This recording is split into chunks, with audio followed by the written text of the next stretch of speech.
আসলে গন্ডগোল পাকালো আমাদেরই সেই জ্যাকব টুডু। অথচ আমি পই পই করে বারণ করেছিলাম ওকে, সিদ্ধামায়ও নিষেধ করেছিলেন, কিন্তু টুডু কোনো কথাই বোধ হয় কানে তোলেনি। না হলে অমন বোকা বোকা কাজ কেউ করে? সিদ্ধায় মায়া পারেন সে কি আর সাধারণ মানুষের পক্ষে সম্ভব? আরে বাবা, ভূতকে বশ মানানো, ভূতকে অর্ডার করা, সেসব নানান কাণ্ড করতে পারেন একমাত্র সিদ্ধাই মার মতো কেউ। কিন্তু টুডু বাহাদুরি দেখাতে গিয়ে যে এত বড় ঝামেলায় জড়িয়ে পড়বে তা আমরা জানব কি করে? আমি আর রমেশবাবু তখন শালিমারের জিআরপি কলোনির কাছে রমেশবাবুর বাড়িতে বসে সেই পড়ন্ত বিকালে চা খেতে খেতে গল্প করছিলাম। আমি চায়ের কাপ টেবিলের উপর রাখলাম, বারান্দায় একটু পায়চারি করলাম। সামনে পঞ্চানন দাসের মাঠের কাছ থেকে সন্ধেবেলায় শেয়ালের ডাক শোনা গেল। রমেশবাবু উঠে আলো জ্বালালেন। আমি বললাম, রমেশবাবু দেখুন, আপনাদের এখানে এতবার এসেছি, কিন্তু এই পঞ্চানন সাদের মাঠে কোনো দিন বেড়াতে যাইনি। আমার অমন কথা শুনে সুভাষবাবু হাসলেন, বললেন, আপনার কি ওসব দেখার মন আছে? আপনি ঘুরেছেন প্রেস পুলের ওদিকে, লাইব্রেরি, অডিটোরিয়াম, হাসপাতাল ছাড়িয়ে ওই পুরানো বটতলার দিকে, ওই বটগাছের ওদিকে লোক দিনের বেলাতে যেতে ভয় পায়। অথচ আপনি টুডুকে নিয়ে রাতের বেলাতে ওখানে ঘুরেছেন। আপনাকে আমি আর কি বলবো? রমেশবাবুর অমন অভিযোগেও আমি রাগ করতে পারি না। আসলে এর সবই যে সত্যি, আর সত্যি কথা বলতে কি এই পুরানো বটগাছ শুনেই আমার মনটা কেমন যেন আনন্দে নেচে উঠল। আর সিদ্ধাই মাকে খবরটা দিয়েছি, তা ভূতেদের থাকার বড়ই অভাব ঘটেছে। সিদ্ধাই মা তার আসনে বসেই সব দেখে নিয়েছিলেন, আমাকে আশীর্বাদ করেছিলেন। তখন টুডু হাসি মুখে শুনেছিলেন সিদ্ধাই মার কথা। ওই পুরানো বটগাছে তার ভূতেদের থাকার জায়গা করে দেওয়ার স্বপ্ন। কিন্তু আমি কিছুতেই ধারণা করতে পারিনি যে টুডু এমন একটা বেচাল দেবে, উল্টো পাল্টা কাজ করে বসবে।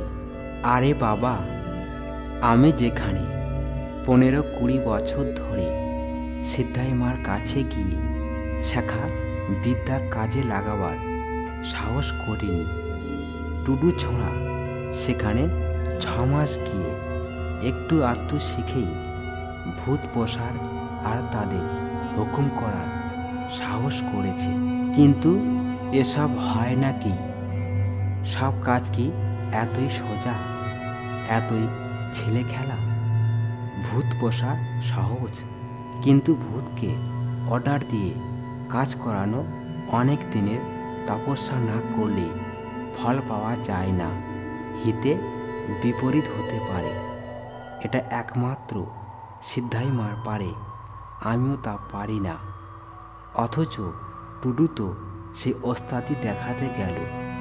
অমনি জ্যাকব টুডু ভীষণ ঝামেলায় জড়িয়ে পড়ল।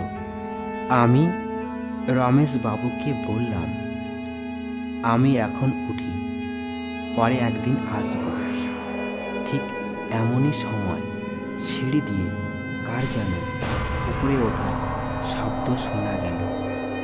আমরা দুজনে চমকে উঠলাম।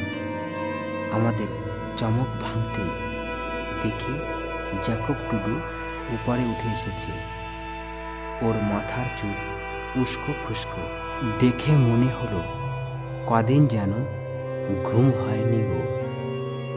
রমেশবাবু তাড়াতাড়ি ওকে একটি চেয়ারে বসালেন এবং ওর জন্য চায়ের ব্যবস্থা করতে গেলেন। আমি একটি চেয়ারে টুডুর কাছে বসলাম। আমি টুডুর পিঠে হাত রাখলাম। টুডু আমার দিকে তাকালো। ও যেন কেমন উদাস দৃষ্টিতে আমার দিকে তাকিয়ে আছে। এদিকে রমেশবাবু ফিরে এলেন চা ও চানাচুর নিয়ে। টুডুর কাঁধে হাত দিয়ে ঝাঁকুনি দিলেন। টুডুর যেন হুঁশ ফিরল। চায়ের কাপ মুখের সামনে ধরলেন। টুডু অসহায়ভাবে তাকালেন, চায়ে চুমুক দিলেন ও চানাচুর খেতে শুরু করল। খাওয়াটা শেষ করে মনে হলো টুডু একটু চাঙ্গা হলো। আমি ওর হাত ধরলাম। টুডু, ভয় পেও না, সিদ্ধায় মাকে ডাকো, তিনি তোমায় বাঁচাবেন, রক্ষা করবেন। আমার কথা শুনে টুডু এবার কেঁদে ফেলল। বলল, দাদা, আগে আপনি আমায় মাফ করুন। টুডুর কথা শুনে আমি চমকে উঠি।